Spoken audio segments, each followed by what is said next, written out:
Eh bien, bonjour tout le monde, j'espère que vous allez bien. C'est Mimo pour le droit en 3 minutes. Aujourd'hui, on se retrouve pour faire du droit des collectivités territoriales et je bug à chaque fois pour le dire.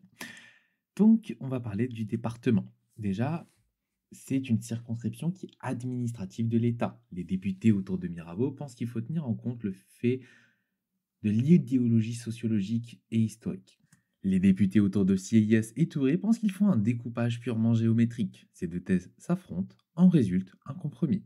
Un découpage départemental qui est plus petit que les anciennes provinces, mais qui tient quand même compte des réalités géographiques et parfois historiques.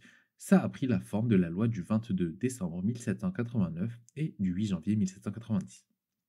On ne crée pas les collectivités, mais il y a un conseil délibérant, un conseil général élu au suffrage censitaire, qui a un rôle représentatif. Avec la loi du 17 février 1800, sont créés les préfets et les sous-préfectures à la tête de chaque département qui représentent l'État localement. C'est également une collectivité qui est concentrée sur les questions de solidarité.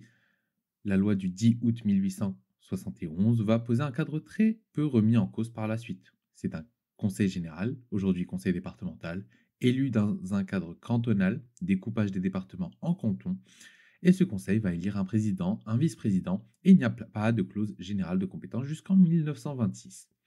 Et à ce moment-là, elle n'existe plus aujourd'hui. Avec la loi de 1982, l'exécutif du département est transféré du préfet au président du département.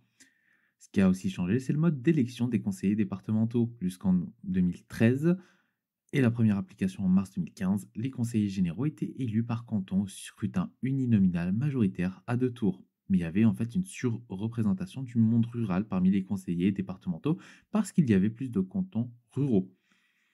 Donc les conseillers généraux étaient essentiellement des hommes. Donc ça a été inventé un mode de scrutin unique au monde. Les cantons sont redessinés. Il y a donc 2 fois moins de cantons par département avec un rééquilibrage des zones urbaines et rurales. Il y a une jurisprudence constante du Conseil constitutionnel pour ne pas avoir à faire une différence de plus de 20% de la population entre deux cantons. De plus, avec les cantons plus larges, dans chaque canton, on élit un binôme de conseillers départementaux qui sont forcément de sexes différents. Ce mode de scrutin est en vigueur depuis 2015 encore. Concernant les organes, on a le conseil départemental. Voilà, et il fonctionne par session, c'est tout ce qu'il y a à savoir. Conseil départemental fonctionne par session.